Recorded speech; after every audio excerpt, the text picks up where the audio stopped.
Welcome to the Murder Police Podcast. Goodbye, Season 9. And hello, Season 10. Warning. The podcast you're about to listen to may contain graphic descriptions of violent assaults, murder, and adult language. Listener discretion is advised.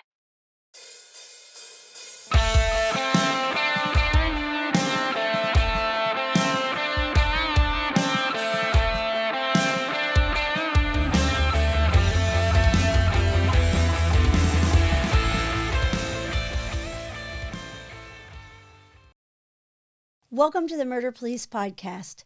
Goodbye, Season 9. And hello, Season 10. Well, Wendy, what do we got for everybody today? Well, David, we're close. First, I got to say this. This is the first time in our own podcast studio I've sat in this new arrangement we have, and I kind of like it. Yeah, you missed out when the detectives came down and talked about Letha Rutherford, which we're going to discuss in a minute, a very unsolved case for 32 years that we're hoping we get momentum, and that was the trial run of this.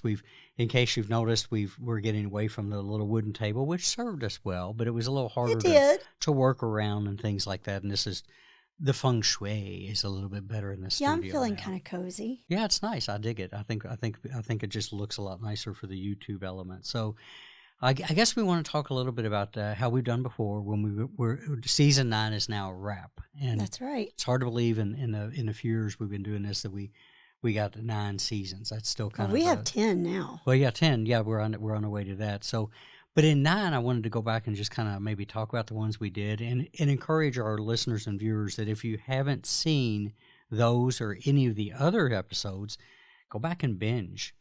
Several episodes ago, we went to the full camera experience. Before that, all the audio was on YouTube. And, of course, we're on all the platforms for podcasts themselves. So go back and pick those up. And we're going to refer to some of them that are relative to what is going to happen in Season 10 on the style of case we take and the case facts. So we started out Season 9 with an amazing 2 episodes on what the police polygraph is and isn't with Eddie Pearson. Yeah, that was very educational. I learned a lot. I've sat in that polygraph before in the academy and other times probably. No other times. Sitting on that end of it is, it's nervous. It makes you very nervous. But when Eddie sat down, he's really nothing short of a genius, I'll tell you. I got to be clear about this, is that back in my career, I sent many people to use the box, to the polygraph. And I observed all of them that I sent. And I had an idea what it was. But in talking to Eddie, I really learned a lot. And I travel a lot, and I've spoke to cops all over the country that picked up on those 2 episodes. And I know that other people like this because if you want to learn how to cheat a polygraph, you have to watch our 2 episodes. But anyway, we'll leave that at that. You have to go back and get that. And but I do know that a lot of cops watch it and are like, wow. And I've always respected Eddie Pearson. He is a retired police detective, and he does this as a civilian now.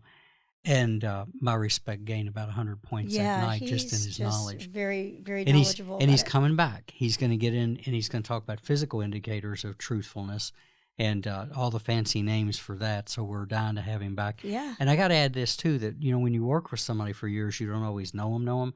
But behind Wendy, you might make it out, is a green background picture that Eddie painted of my horse, George. Oh, yeah, old George. Yeah, so Eddie, I never knew this, but he's an artist, and he's great at what he does. He didn't even realize it. He just picked it up one day. He picked it up I one think day. He said during COVID. Exactly. So I went with it. I'm kind of delayed in that, but if you want an idea what my guy George looks like, that's him back there. There he is. So by Eddie Van Gogh. Yeah, Eddie Van Gogh, exactly. Yeah, I think his hearing is still intact in both ears, though. But he was something else. So it was one of those, we like to bring cases to people, and we like to talk about how they're done. But a big part of what we do is the educational piece. Yeah, because so many people I didn't realize all that went into that. I tell you, the other informative piece, we had Dr. Greg Davis on talking about, really what it takes to be a medical examiner. Amen. But yeah, and speaking of educational pieces, what followed Eddie was our interview with Luana Redcorn. Amen. Yeah, that was Luana Redcorn is a former Commonwealth's attorney in this part of Kentucky. I've met her when she was a deputy or an assistant Commonwealth attorney and actually went to trial with her on some of my cases. She later took Ray the DA's place. Unfortunately, he had retired, and of course we lost him later. But Luana came to talk about the role of a prosecutor, and that varies from different prosecutors' offices across the country. For example, last week I was in Texas and had some people with the Harris County Prosecutor's Office there, and they actually do investigations. Well, here they usually don't. They have some things they follow up on, but they just give a honey-do list over to the police department and say, knock this out. In other places, it's more powerful. In other places, the prosecutor's office is the one that greenlights whether you take somebody to jail or not. So Luana gave a lot of background on what they do and, again, what they don't do. Right. Probably dispelled a lot of myths and urban legends out there. And also the idea, the rarity of women in that role. And she was clear to point out that women broke through the glass ceiling of becoming attorneys years ago, and that's just increased. Locally in Fayette County, where I worked, it's hard-pressed to find a male judge right now. And that's a testament to people changing their ideas and their beliefs and letting people get elected for the right reasons and doing the job. And so she spoke to that quite a bit, talked about her. The person that succeeded her was Kimberly Henderson, another woman who took that role. The cool thing, and I think you got a kick out of this, is Luana talked about her heritage with the Osage Nation. Yeah. And we had watched the movie prior to her. Well, actually, you said, you've got to watch this movie so you know what she's talking about. Amen. And it was very long, that movie, like 3 hours. Mm-hmm. But it was so informative and really horrific at what the Osage Indians had endured. Exactly. And Luana, like you said, is part of that Osage heritage, and she now in her retirement spends a lot of time out there with them. There's a lot of education, very involved. Exactly, a lot of education, things like that. And she went into the what was neat is for her to go into the backdrop of the basis of the movie and the book that the movie was made from. Yeah. And she has relatives that were entwined in that too. But it was good. It really showed about the importance of when law enforcement really puts their eye on a problem, or have they turned a blind eye?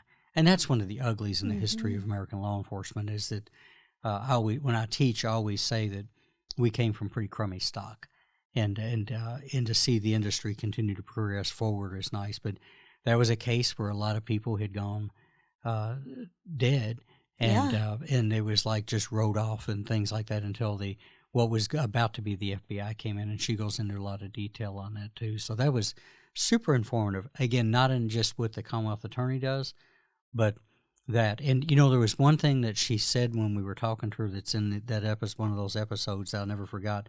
I'd mentioned how it was so different than what I got taught in school. And you know what she said? She goes, well, unfortunately, history is written by the winners.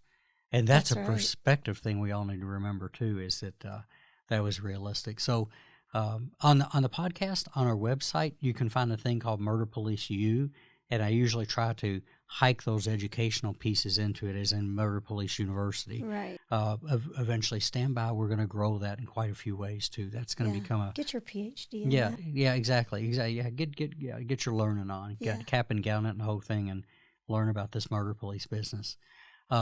Speaking of the business, where the biggest part of season 9, as we closed out, was 6 episodes. Yeah, that case was. We've only done maybe one other that had as many episodes as that, but it was Letha Rutherford. Yeah, it's called Who Killed Letha. It's a 30-plus. We're not going to use the code case because the code case detectives said that and this is more than semantics, and I agree with them, is maybe we don't need to coin them that way, because for the surviving family members, that feels like it's dead. It was like it was lost. So they're pended. And I've said before 1,000 times before that I know we call them cold cases, but any case that's unsolved is accessible, and with new information is going to run. So maybe that's not fair to call them code. They're older. I do know too that I just told a family that we're getting ready to talk about here in a few minutes that we all understand the importance of time in the first couple of days after a murder or somebody goes missing. but as frustrating as it is, time can actually start to be your friend after a while Oh, yeah. because of what the dynamics happen. But go and listen to Who Killed Letha. It's about a beautiful 18-year-old girl that went missing and was discovered months later. Yeah, roughly 4 months later. Yeah, about 4 months later, discarded kind of casually under a junk pile, which is just wrong. And so we interviewed the cold case detectives. I just said it. The cold case detectives. Look at you. I look at sir. me. There we go. Is we interviewed the homicide detectives, the homicide that's currently detectives, working on it. the murder cops that The are murder working cops, the murder police. and talked to them about the status of the case and things like that. That's the first episode.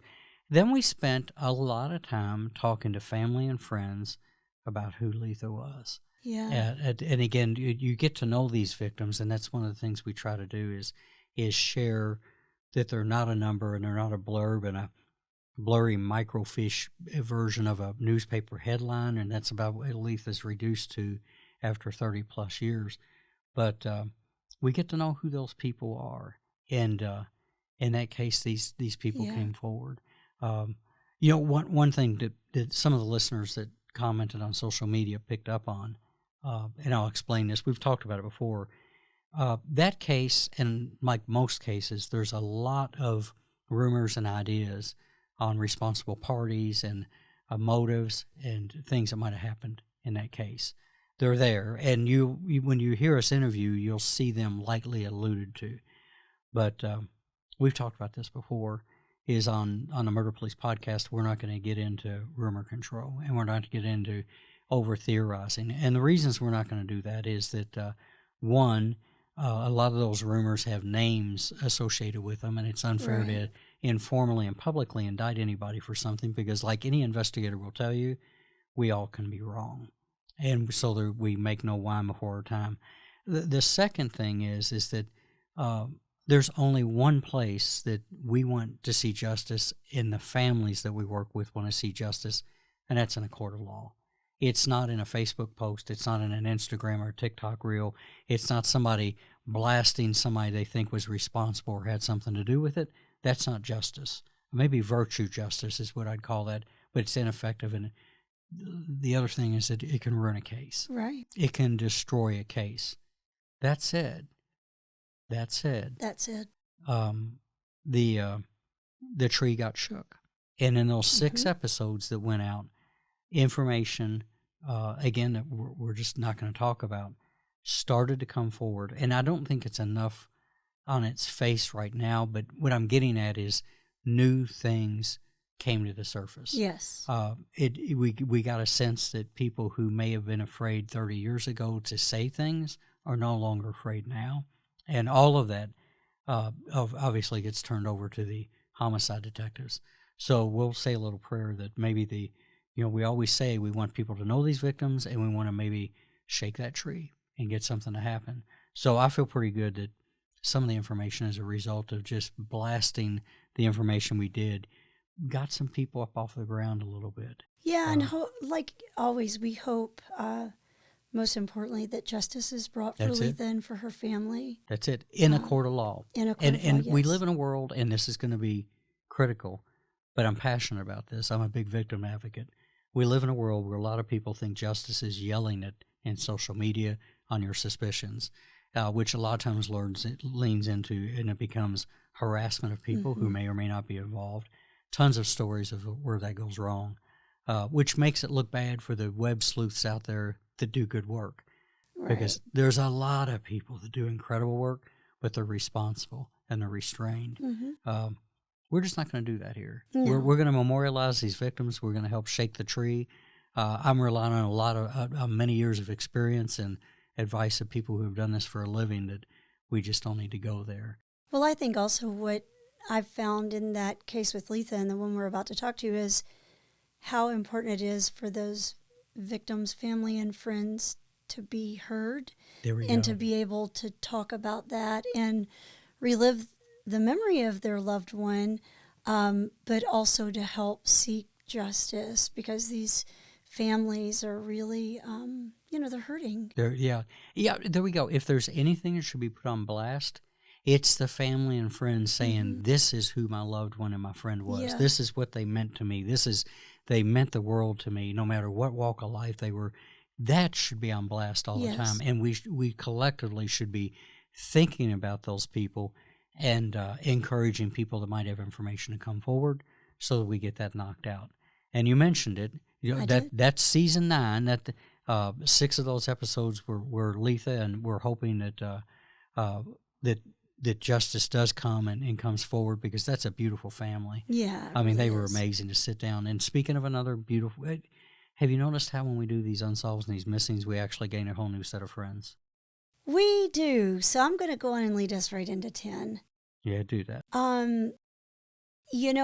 I was approached, you were out of town, and I was approached by a friend that, by happenstance, was connected to me in several different ways. And she approached me one day. She called and asked if we would be interested in this case that took place in April of this year, 2024, and of a missing young man. And I told her that, let me talk to David and see, because, you can sometimes need to know if it fits criteria or Right. if we can talk about it yet. And so Right. I was so surprised. I had you only on the phone. Usually you need to think about things for a while. You know how you are. I think I wasn't even 2 minutes into the conversation and you said, let's do it. Oh, yeah. I was blown away. It's what I've been looking for. Yeah. It's And what so I'm the looking story of this is about a young man named Timmy Sterner. And Timmy had been incarcerated and went missing the day after he got released in April. for. Right. And so we have been on this journey these last couple of weeks, really interviewing family and friends. And we have talked to a lot of people, and we're still set at this time to talk to his mother. But we have spoken to his father and his grandmother and his uncle and friends as well. And this family, just like Letha's, they want answers, and they're deserved answers. This case is so mind-boggling to me, I guess, because there's so many details that I've been involved in with. Yeah, to let the audience know is going back to Letha's. I thought when we got done with Letha's 6 episodes, and I remember sitting there every time we would interview somebody else. It's like this road that has many winds and turns, and I thought for the audience, welcome to being a murder cop. That's Yeah. victimology. You will, if you do the job, you will have the same interviews that we had with these people, and with lots of people. I would challenge everybody to go back and listen to Letha's, and then listen to, we're going to call this one Never Forget About Little Timmy. This is coming out very soon, and the episodes will start to drop. As you listen, get a notepad and do 2 things.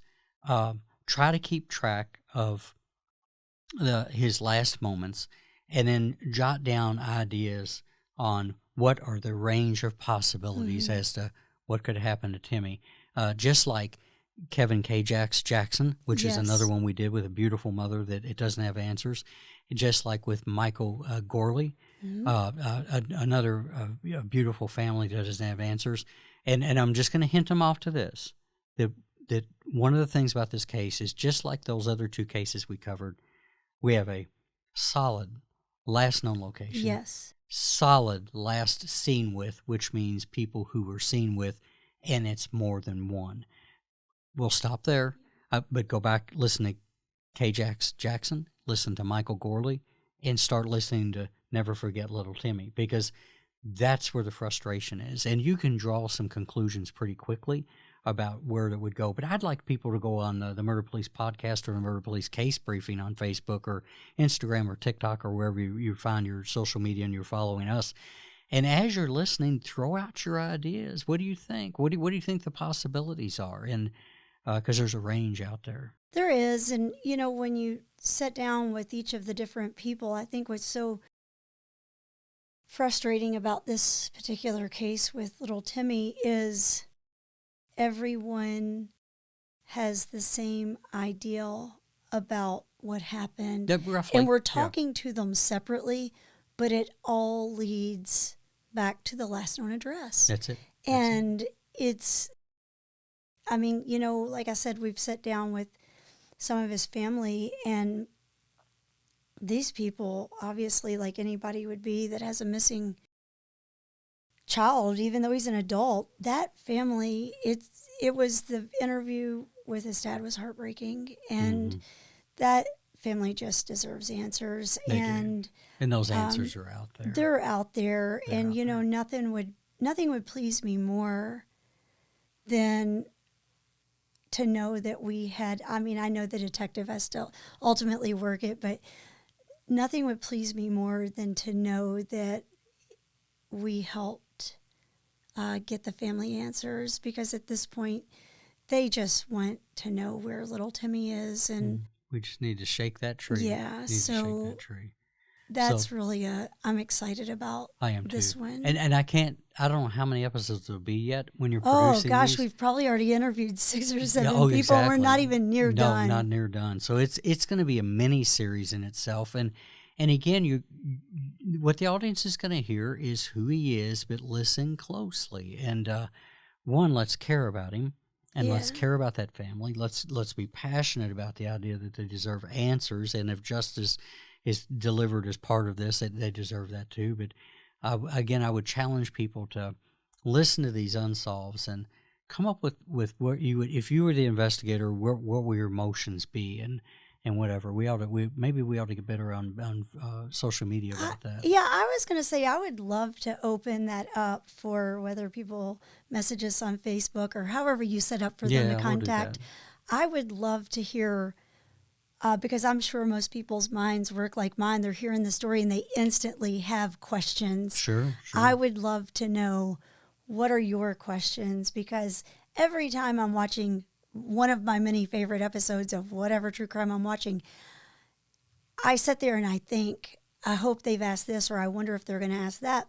And I think that was the catalyst to this to our podcast, was because, you know, I'm so inquisitive, and that's exactly what I take into all these interviews, whether it's with the detective or with families. I always wonder certain things. So I would like to ask the listeners, if you listen to these episodes when they drop, and if you have questions, send those to us. It might be something that, because we're pretty deep into this one. I'd say we might be deeper in this one than we have been in probably any of them so far. You get in pretty deep. I would welcome outside questions. Maybe we've asked and we just can't talk about it on our recordings, but maybe we haven't even thought about that yet. Well, I do know that a lot of the people, we're blessed. A lot of people that follow us on the comments that they make on social media, they're really brilliant. And I'm not just saying that. I'm not blowing smoke. Is that I think that our audience really does ask really good questions and pertinent questions and things like that. So we'll look at some ways to do that. You know, I've been playing with the idea of live streaming. We haven't done a live stream before. Maybe we can wrap these cases with a live stream. So I'd really have to be on my best behavior. Yeah, well, I didn't say you'd be in the room. No, okay. Right. We can't take any chances with the FCC. Well, or thank Congress. goodness that you can re-edit. Yeah, re-edit. It's not re-edit. Well, when I do yours, it is like re-editing. I mean, editing and re-editing. You cuss like a sailor. It's on leaving New York. I mean, it's pretty really bad. So been on my best behavior since we've been videoing. Yeah, that's true. So season 10's on its way, it'll crack out. I know these are kind of like evergreen, but it's about the first episode will drop in about a week, and people are waiting for that. And again. Let's get to know who little Timmy is, and let's not forget little Timmy, and let's shake that tree. I know that this is local, but people are connected all over the country with one another. I guess what I'd finish with is, again, a sincere thank you to the people that have jumped in with us since day one, and you're patient when we miss a couple weeks, but we're putting content together in the background. Yeah, and we're both really busy, so we do always that. Working in the behind the scenes. Yeah, that's true. Next thing. Amen. And so we want to thank you all for the loyalty. Please share us with your friends. If you haven't, go to YouTube and search for the Murder Police Podcast channel. a lot of people, we have a lot of subs there. We'd love to have you on YouTube too. Again, it's a multi-camera experience, and you get to see what you're missing, and or something to Well, that and it effect. also, I think, helps to put faces with voices. Right. It sure does. And I think in these last few episodes, not that it hasn't been the case with Letha or any other, but with this particular case with little Timmy Sterner, just seeing that the faces of his family, they're distraught. They are. And I think when you see that, not that hearing it isn't emotional enough, but when you see that, it resonates to what they're going through.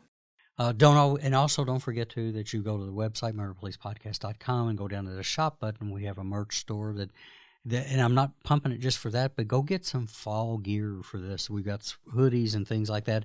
But the big thing about that is 10% of all the proceeds that we make off of that go to the DNA Doe Project, Yes. which is really big to us. It's big in our heart of the amazing work that project does.